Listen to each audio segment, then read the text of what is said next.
Tito Soto nagalit na sa House of Representatives. Tito Soto binanatan na si Marcos Jr. Tito Soto handang tumistigo sa mga Duterte. At ito, Marcos, may panibago na namang pakulo para makapagnakaw ng pera ng taong bayan.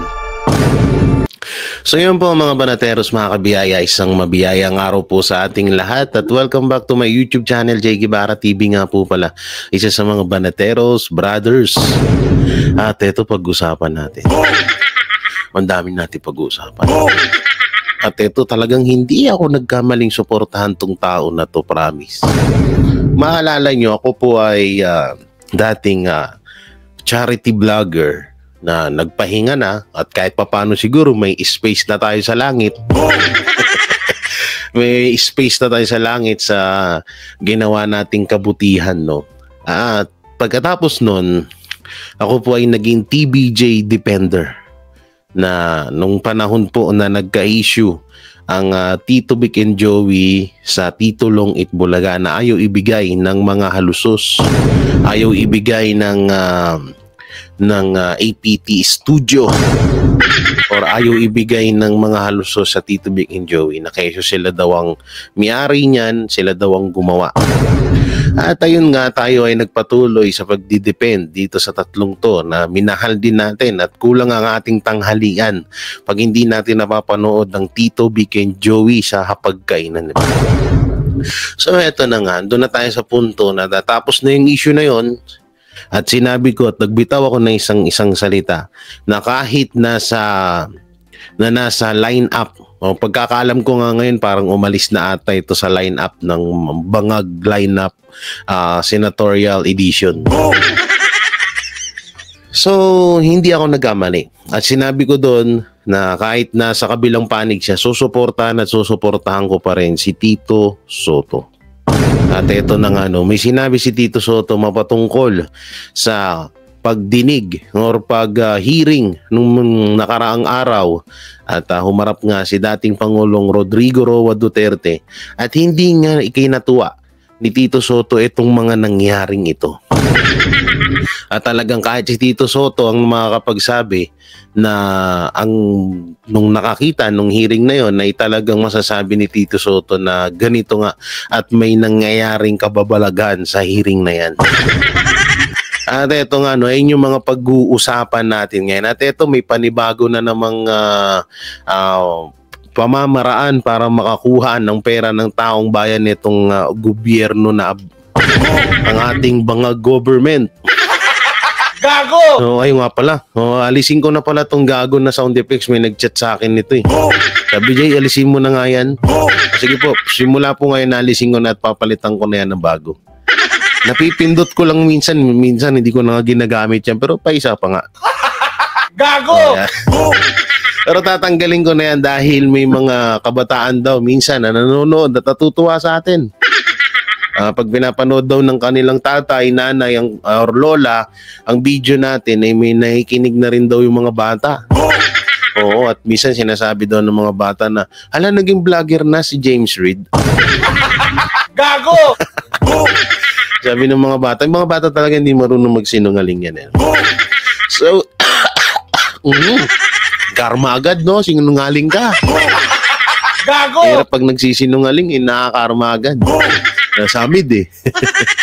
So yun nga, no, at syempre bago natin to simulan, don't forget to like, share, comment, and subscribe sa ating YouTube channel.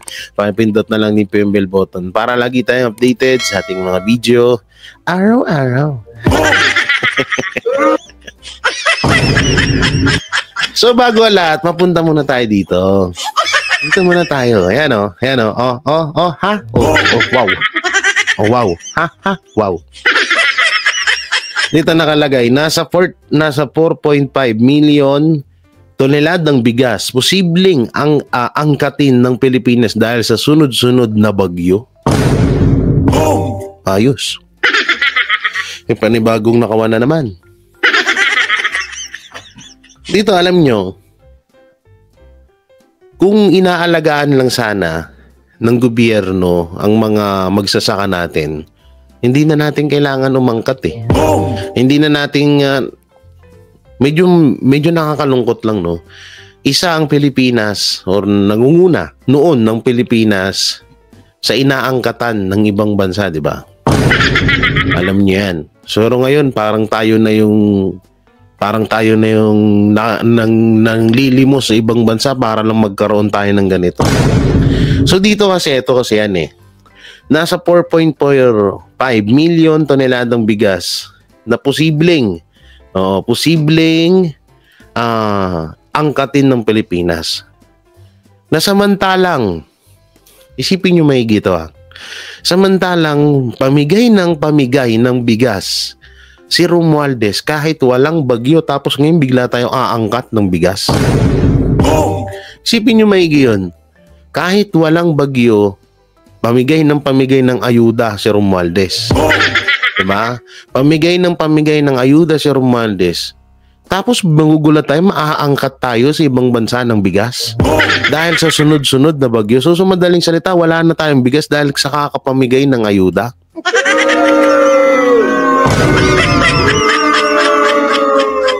O anong, akala ko ba tapos ngayon naangkat di gastos na naman yan. Gastos na naman, syempre pera ng tao, pera natin gagamitin yan. Hindi naman pera ni Bongbong Marcos yan. Yun ang sinasabi ko sa inyo eh. Wala talagang kinakahinatnan na maganda yung pamigay ng ayuda na yan. Pamigay ng ayuda dito, pamigay ng ayuda dyan. Tapos pag may mga lugar na may mga bagyo, hindi na natin sila matulungan. Ganyan kapangit yung mindset ng gobyerno ngayon. So ito, para nga pala, bago natin ito simulan, don't forget to like, share, comment, and subscribe sa ating YouTube channel. Pakipindot na lang din po yung bell button para lagi tayo updated sa ating mga video araw-araw. Ba't hiningal ako? Kumain kasi ako eh. Sarap ng kinain ko yung ginisang Hokkaido. Kaya nga nagbabackfire sa mic ko yung amoy. So ito, panoorin natin tong balitang to. I just received a report from the DA. Mukhang madadagdagan ng importation natin. We will import close to 4.5 Just na naman yung pangalan. million tons. Nag 3.9 tayo last year. Mangangailangan ng dagdag na supply ng bigas ang Pilipinas dahil sa pinsalang dulot ng mga bagyo sa sektor ng agrikultura. Ayon sa pahayag sa media ni Pangulong Ferdinand Marcos Jr. nitong Biyernes, mangangahulugan ito ng dagdag na importation ngayon kumpara sa nakaraang taon. Gayunpaman, hindi nakikita ng Pangulo na tataas ang presyo ng imported na bigas kapag nailabas na ito sa merkado. But we have already in place the prices of rice. Imported rice has gone down significantly since last year. So the prices are staying at about $400 plus $400 per ton. So that's still that will so our imported rice should be at that price.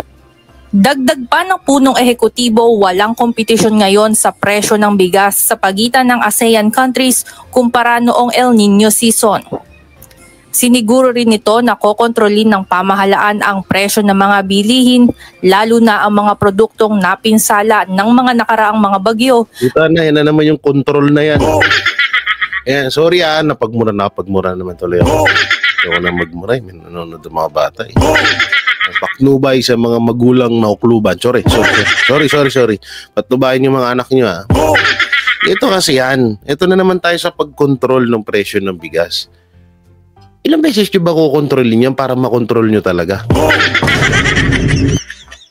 Anak ng titing, tagal nyo nang kinokontrol. Hanggang ngayon, pataas pa rin ng pataas. Ngayon nga, bumili nga ang bigas 60 isang kilo eh. Amoy ipis pa. Anak ng teting. Tsaka ito ang pinakamasakit dito, no? Aangkat ng bigas or aangkat. Tapos madaragdagan na ng malamang sa malamang dagdag presyo na naman yan. Tapos ito pa, ginawa pang dahilan ng administrasyon nitong sunod-sunod na bagyo. Kung inayos nyo lang sana yung pinagmayabang yung flood control, hindi sana nasalanta ng bagyo yung mga palay na yan. Kung inalagaan nyo lang sana yung mga magsasaka natin, bigyan nyo sila ng sapat na mga irrigation or flood control, hindi maano yung mga palay na yan eh. Ang hirap kasi ngayon, ang hirap na nga pong maging magsasaka, mas lalo pa silang pinapahirapan. Yan ang totoong nangyayari ngayon. Tapos ngayon naangkat tayo, tapos si Romualdez pamigay ng ayuda. Anong klaseng kagaguhan yan? Ano contenting? Aray, mama pa yung huso ko sa mic. Diba? Anong klaseng katarantaduhan o yun? Si Romualdez, bigay ng ayuda, tapos tayo angkat ng angkat. Anong klaseng kagaguhan yan?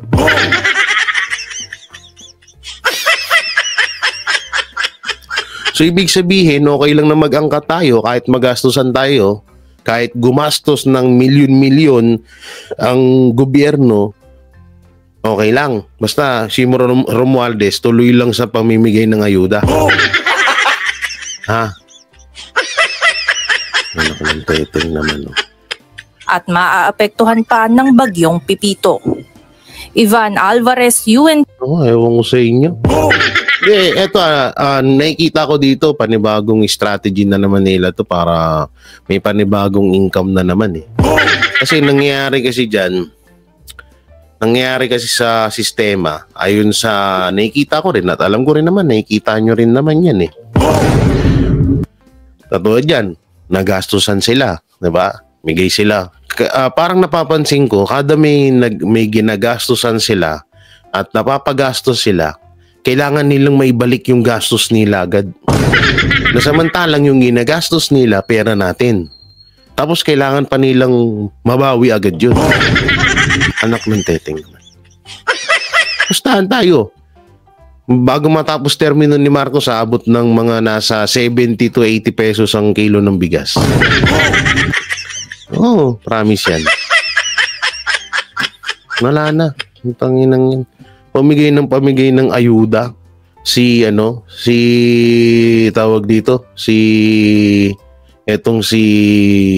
Tamba. Tapos tayo hirap na hirap tayo sa mag-aangkat tayo ng bigas. O tignan nyo lang to, tignan ng pinsalang iniwan ng bagyong Pipito sa mga kabahayan sa barangay Maguinao San Andres Catanduanes sa Bicol na naman. O yan ay grabe naman. Kawawa naman yung mga kababayan natin Naku po. Sa gilid ng kalsada, kanang dagat, wasak Tapos yung mga gobyerno, payaman ng payaman, Utangin na talaga Sorry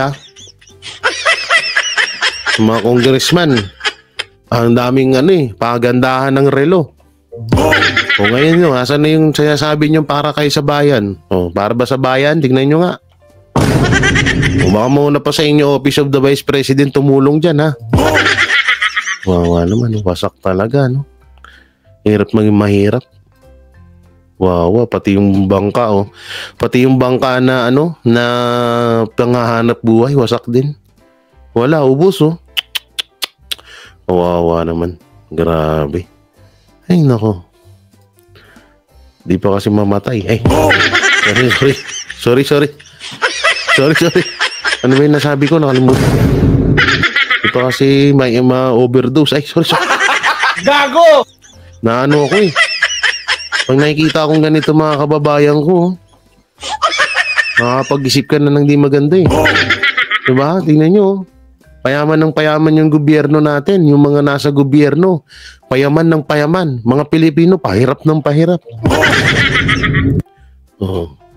Kailangan na, bubong. Bubong. Sukli sa kinalbong kalikasan, totoo yan.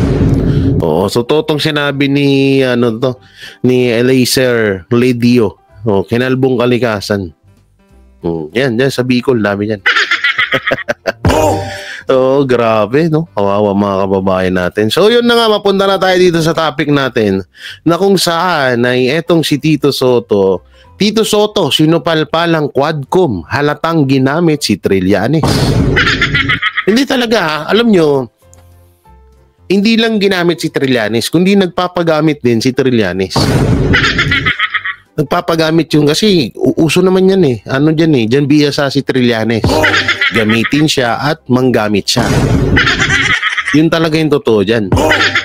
Kaya yung about dyan, ito, panoorin po natin yung salaysay ni Ka Eric na sa sinabi ni former Senate President Senate President Tito Soto. Itong si former Senate President Tito Soto tungkol po doon sa mga illegal na nakita nilang pangingialam ni Senator Trillanes doon sa tinatawag na Quadcom Committee hearing. So, ang sinabi ni former Senate President Tito Soto, pambihirang pagkakataon na ang isang resource person ay parang naging bahagi na ng buong komitiba ng Kongreso sa Senado man, no? Tanggalan ng kanyang kadena si Trillanes upang umatake na parang pitbull o parang Rottweiler upang sagpangin si Pangulong Duterte at ipahiya at bastusin sa harap ng mamamayang Pilipino sa loob ng Quadcom.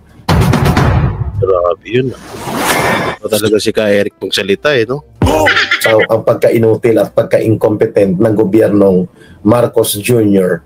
na hindi alam kung ano ang tamang gagawin sa panahon ng mga sakuna at kalamidad, hindi mararamdaman ng taong bayan ang pamumuno niya at ang kanyang direksyon.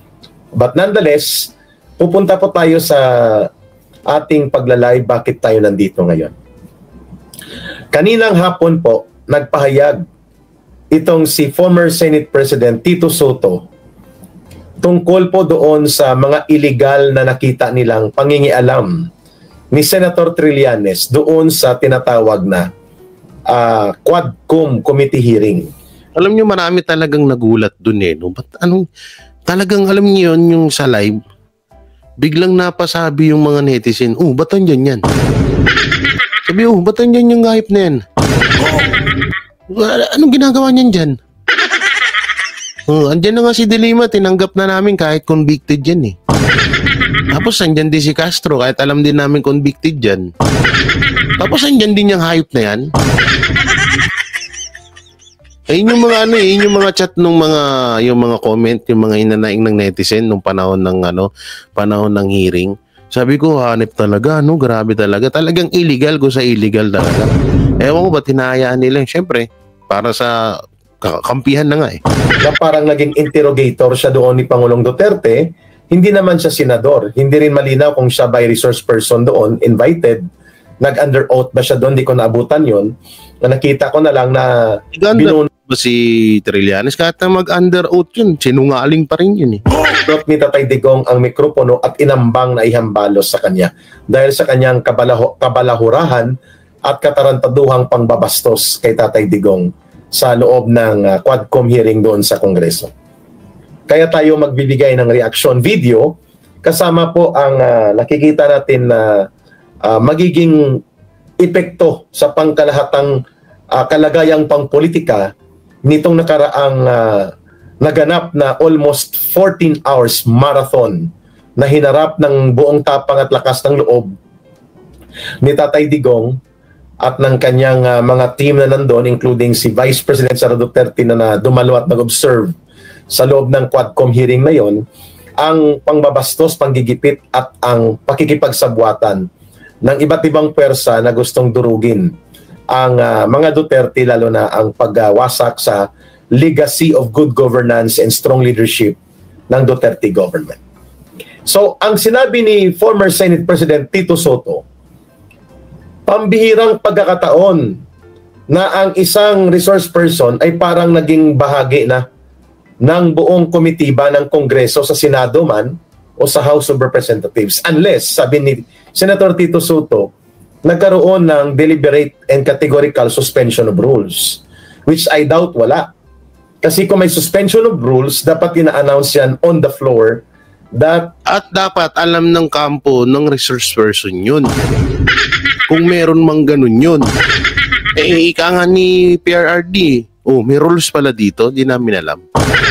Hindi nga alam nila PRRD kung sino yung mga kung sino yung mga witnesses na darating. Kung sino yung mga di natin alam din, di natin masasabi kung witnesses or resource person tong si Trillanes. Diba? Ay nagulat na nga lang, kampo ni PRRD, hindi alam. Yung katulad niyan, yung pag-kansela ng muntik ng kanselahin na hearing, hindi rin alam ng kampo ni PRRD. Nasa Maynila na si PRRD, si PRRD, si former President Rodrigo Duterte, bago nila malaman na kanselado ang hearing sa Quadcom. So sa madaling salita, hindi talaga sila nakikipag-coordinate at binabastos talaga nila ang kampo ng mga Duterte. Hindi na susundin ang rules of committee hearing at bibigyan po ng liberal treatment o leeway ang talakayan na para magiging informal forum ang labas niya. At hindi na siya official Quadcom committee hearing na grounded on rules ng House of Representatives o ng isang committee hearing. Hindi po nangyari yun eh. So sigurado tayo that there was no suspension of rules. Kahit i-check natin ang minutes of the proceedings ng House of Representatives nung dumalo si Tatay Digong doon at pati sila Trillanes at iba pa nilang mga kasabwat ng mga alipores, ay the rules apply. Kaya nga sinisita nila si Tatay Digong, no? Oy, by the way, thank you 12 minutes pa lang, 353 live views. Please keep on going. Subscribe nyo kay Rizelis on at huwag tayong bibigyan mga comments ninyo. Na baka na-disable ko mga comments ninyo. Former Senator Tito Soto ang nagbanggit na pangbihirang pagkakataon na ang isang resource person invited to a committee hearing ay magkakaroon ng lakas ng loob na mag-intervene at mag-asta na parang bahagi siya ng opisyal na mga kasapian ng committee. So, malinaw na yan ay isang paglabag sa internal rules ng committee doon sa loob ng House of Representatives na ginawa ng Quadcom. Kahit pa daw na si Senator Trillanes o si former Senator Trillanes ay ipagpalagay nating active member of the Senate, wala siyang karapatang manghimasok at makialam sa pangloob na mga proseso at kondukta kung paano isasagawa ang committee hearing sa House of Representatives. Yan, tama yan talaga. Di alam nyo, totoo yun. Kaya yung sinasabi ni Bibi Sara na dun pa lang sa ginagawa nila, sinisira nila yung konstitusyon. Sinisira nila yung mga rules. Tapos si PRRD bibigyan nila ng rules. Na kesyo bawal magbura. Tapos respetuhan daw, sinisigaw ni Barbers na respeto, pero hindi sila nagpapakita ng respeto. Doon pa lang sa pinayagan nilang magsalita si Trillanes sa Quadcom hearing ay pangbabastos na yun. Sila mismo ang bumastos sa House of Representatives. Di totoo yan. Hindi si Tatay Digong, kung sakali mang magmura si Tatay Digong nung walang pangbabastos na makikita doon. Ang pagmumura is normal yan sa tao, no? Putangina. Sorry. Diba? Normal yun sa tao yung pagmumura. Ang inaano ko kasi dito, eto nga katulad na itong ini-explain ni Eric Celis at yung mga sa sinabi ni Tito Soto, talagang napakalaking katotohanan nun ito. Dahil kung iisipin nyo, anong karapatan ni Trillanes? Kahit na active senator pa siya or wala na nga, hindi na nga siya senator tapos nagawa niya pa yun. Tapos yung asta niya pa doon, parang member siya or kasama siya doon sa committee na yun. Yun yung pinaka nakakatawa doon na first time ever nating matutunghayan sa tanang buhay natin. Na isang parang umasta member siya ng komite. Tinalo niya pa si Paduano, buti pa si Paduano, tigas pa nga lang Diba? Buti pa si Paduano, tigas pa nga lang si Trillanes, kapal mukha talaga. So, malinaw na ito po ay isang pagwawalang bahala or ito'y isang deliberate at intentional na hakbang upang pabayaan i-unleash, no, tanggalan ng kanyang kadena si Trillanes upang umatake na parang pitbull o parang Rottweiler upang sagpangin si Pangulong Duterte at ipahiya at bastusin sa harap ng mamamayang Pilipino sa loob ng Quadcom by violating intentionally ang House rules na ito na panay ang pasiklab at pakitang gilas ni Boy Tapang-Tapangan, ex-NPA na sinipa ng taong bayan at sinipa ng NPA na si Paduano. Paduano, hindi nang galing sa akin yun, kay Eric yun, ha? Mamaya magalit ka sa akin. Sabi mo, lagi kitang tinatawag na NPA. Bago mo ako kasuhan, si Kay Eric muna. So marami talaga, hindi lang ako, so marami talaga nagsasabi na itong si Paduano ay dating NPA. Dating NPA na sinipa. Tapos ngayon, tigas pa nga dun sa Quadcom. No? Hindi niya sinight in contempt at pinagalitan nila ni Benny Pastor Colocoy si Trillanes sapagkat kasabwat nila. Bahagi ng kanilang diskarte ang ginawa ni Trillanes. It was part of the... Alam nyo, yung ginawang pagsita ni Benny Abante at ni Paduano kay Trillanes, parte ng ano nila yung drama. Para syempre, sasabihin nila parang, alam mo yun, parang yun, ano yung tumatawag na yun? Mamaya ka na. Mamaya na. May tumatawag. Ano yun, parte ng drama nila yun para masabi lang sa taong bayan na hindi nila kinakampihan si Trillanes. Para di umano hindi mahalata nakakampi nila si Trillanes. Script. It was part of the design na gawin si Trillanes na parang isang stage director at pahayaan siyang manalasa na parang rabid attack dog, no? Naglalaway na asong ulol na kanyang sinagasaan ng House rules at pati na po ang decorum. Kung kaya napilitan siyang sitahin ni former President Duterte by having an action na inambangan siya ng binunot na mikropono. Mabuti na lang may electrical cord ang microphone kasi kung wala, pwede nga siyang inabot ng mikroponong ihahagis ni Tatay Digong sa kanya. Buti na nga lang talaga may wire, no? Kung walang wire doon at wala si Dilima, sa pool yung si Trillanes. Dapat lang, alam nyo, yung ugali ni Trillanes, noon at noon pa man ganyan na yan, balasubas talaga yan. Balasubas talaga yan, bastos yan. Kaya dyan sa Caloocan, numatakbong mayor yan.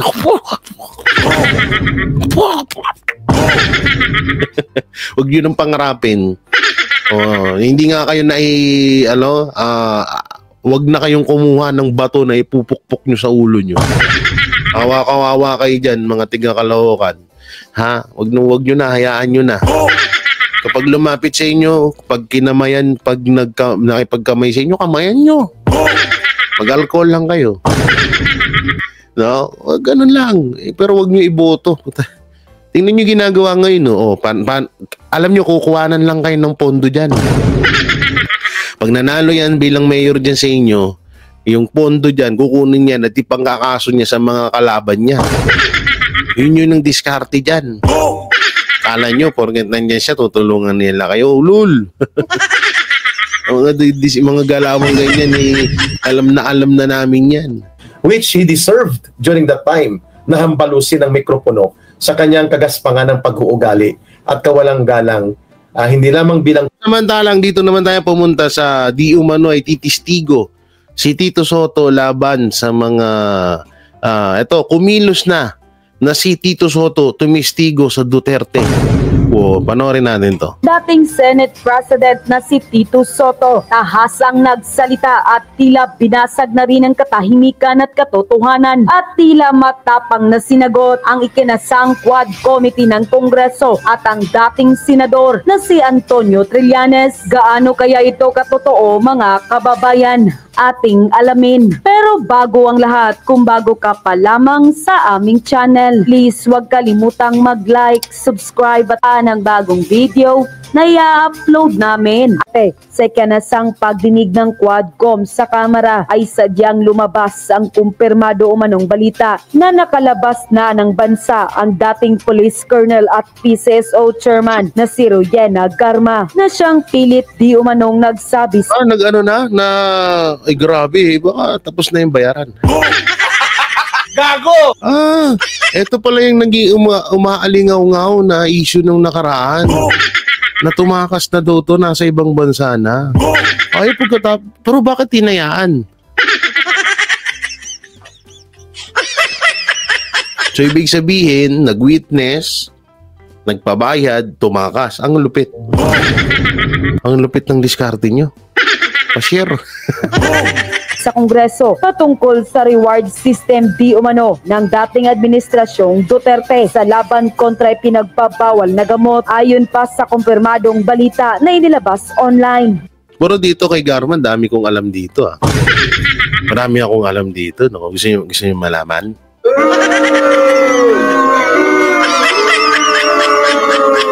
Gusto niyo makakuha ng chismis? Marami akong alam dito kay Garma. Na siya pala ay dating tutut. Na ano daw siya dun sa kanila na siya ay palaging natututot. Ano daw, basta itong si Garma, marami akong alam dito. Pero syempre, yan na natin, babae din yan kahit paano. Pero kung sasabihin mo na parang papaniwalaan ko siya dahil sa pinagsasabi niya, paano ko siya papaniwalaan sa pinagsasabi niya kung alam ko naman yung background niya?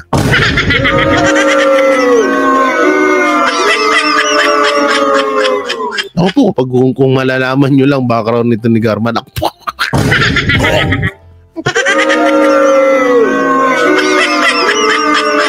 kung malalaman nyo lang, ganda ng hairstyle ko, ang kintab ng buko ba?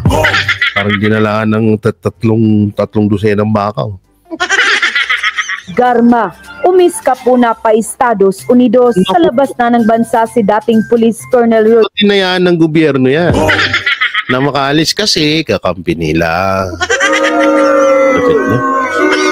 Rowena Garma noong November 7, 2024. Kasama umano ni Garma sa pag-alis ng bansa ang kanyang anak. Ayon sa isang ulat, patungong Washington DC sa Estados Unidos ang mag-ina. Matatandaan na si Garma, dating Philippine Charity Sweepstakes Office PCSO Chief, ang nagsiwalat sa Quad Committee ukol sa cash funds ni dating Pangulong Rodrigo Duterte. Ano kaya bayad dito? No? Biglang lipad, no? Pero magaling din utak nitong mga kupal na to, ha? Kasi isipin nyo mahigi, ha? Ilalaglag ko si Duterte, bayaran nyo ako. Siyempre, hindi. 1 million, lul. Walang magbabayad ng 1 million sa panahon ngayon. Maaari, 10 million, pinakamababa na yun. O bayaran nyo ako, 20 million, sa ibang bansa na ako mamumuhay. Diba? Wala na, tapos na. Sarap buhay. Garma rin ang key witness sa nangyari. Kasi nga, 20 million, mababa pa yun. Sa nagdaang administrasyon. Unquote, lumabas ang balitang ito ay hindi naman mapigilang magduda at hindi pinalagpas ng marami sa ating mga kababayan na magbigay ng kanilang hinaing at komento sa mundo ng social media. At ayon pa sa kanila, pinaalis para hindi makonfronti Digong sa kasinungalingan niya. Marami bakit pala hindi hinarap kay Tatay Digong yan, no? Si Garma, ba't hindi hinarap kay Tatay Digong ng masulpalpal? Galing, no? Hearing muna, tapos pinalayas muna. Ang lupit talaga. Ganda ng setup. Palong-palo yung setup, eh. Pera itong Garma kasi kurap pala ito nung tinalagang PCSO chairman, pati asawa niyang pulis. Nalaya niyo talaga para lumabas ng bansa dahil mabubuko kayo pag nakarating ng Senate. Lukuhin niyo na lang sarili niyo. Pinalayas nyo na kasi, sunog kayo sa statement ni Colonel Grijaldo. Malinaw naman sa mga tao na napilitan lang magsinungaling si Garma dahil sa power trip ng 8 congressman na to. Mahihirapan kayong mapaniwala ang mga tao dahil puro gawa-gawa nyo lang para palabasin na masama at walang mabuti ang ni PRRD. Ginago nyo ang mga Pilipino. Trillanes doon sa action video. Ito rin pala yung ganyan. So ito na pala yun, napanood na natin, no? yung about kay Tito Soto. Alam nyo, yung about mo na kay Garma, gano'n naman na talaga yung magiging motibo yun. Noong una pa lang, nakikita na namin na gano'n eh. Na, yun nga, syempre, tatanggap ng bayad. Hindi naman basta-basta sisirain mo. Ito sa oras na kalabanin mo ang mga Duterte, kinabukasan or yung oras na yun, sira na yung buhay mo. Sira na yung pangalan mo. Dahil sa napakagandang ginawa ng mga Duterte dito sa Pilipinas, hindi mo kayang siraan yan ng isang salita mo lang. Kaya yung sinabi yung ginawa ni Garma, ginawa ni Trillanes, ginawa ng ibang mga congressman dyan, at yung mga witness na mga peki dyan, lahat yan, simula nung ginawa nila siraan ng mga Duterte, sira ang pangalan nila. Baka ultimong tindahan na inuutangan nila, hindi yan sila mapagkatiwalaan. Totoo yan. Totoo yung sinasabi ko. Sa ganda ng ginawa ng mga Duterte dito, tapos magugulat kami, ganyan sasabihin mo.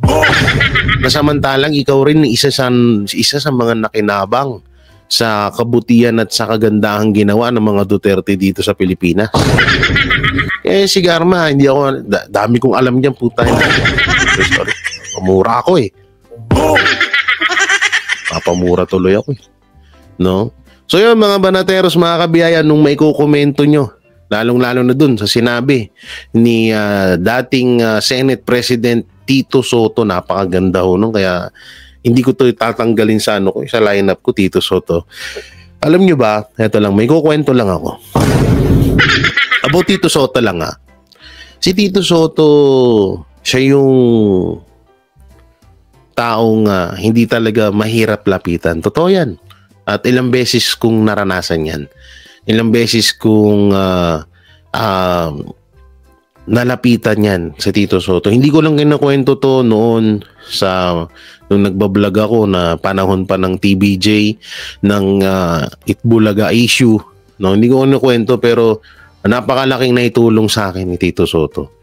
Hindi dahil sa nanghihingi ako ng pera, hindi ganoon Kundi may mga taong lumalapit sa akin. Halimbawa, may isang tao lumapit sa akin, tulungan mo naman yung anak ko, nasa ospital, wala kaming alam na malapitan, kailangan ng ito, ganyan. Si Tito Soto po ang nilapitan ko noong mga time na yun. At nung panahon na yun, talagang hindi sila nagdalawang isip at tinulungan pa rin talaga nila. So napakaganda nung, alam nyo si Tito Soto, isa yan, parang si ano yan Tito Soto parang yung si Bongo. No, si Senator Bongo, parang si pastor din yan. Parang si Pastor Apollo Sigabuloy, kung sa tulong talaga, walang ano yan, pagdadalawang isip. Kaya ako sa inyo, iboto niyo yung mga nabanggit kong pangalan yan. So yung mga banateros, anong may kukomento nyo sa mga napag-usapan natin? Comment nyo lang po dyan sa baba. Siyempre, don't forget to like, share, comment, and subscribe sa ating YouTube channel. Paipindot na lang din po yung bell button para lagi kayong updated sa ating mga video araw-araw. Pakidamay na rin po yung join button at super thanks niya dyan. Maraming salamat. May galab shoutout sa lahat ng Hero Abroad at sa ating mga mahal na senior citizen na patuloy na sumusubaybay sa Banateros Brothers. Siyempre, sa lahat ng Banateros, Banat by Boss Dada, Coach Oli, Master Judea, at ang pinakagwapo sa lahat si Jay Guevara. So yun, ingat po kayo palagi. God bless and peace and bye-bye. Yan ang Banateros, walang inuurungan. Pag tama palakpakan, pag mali ay babanatan. Yan ang Banateros, boses ng ordinaryong Pilipino. Banateros ay walang makakaawan, walang inuurungan. Banateros ay tinutulungan.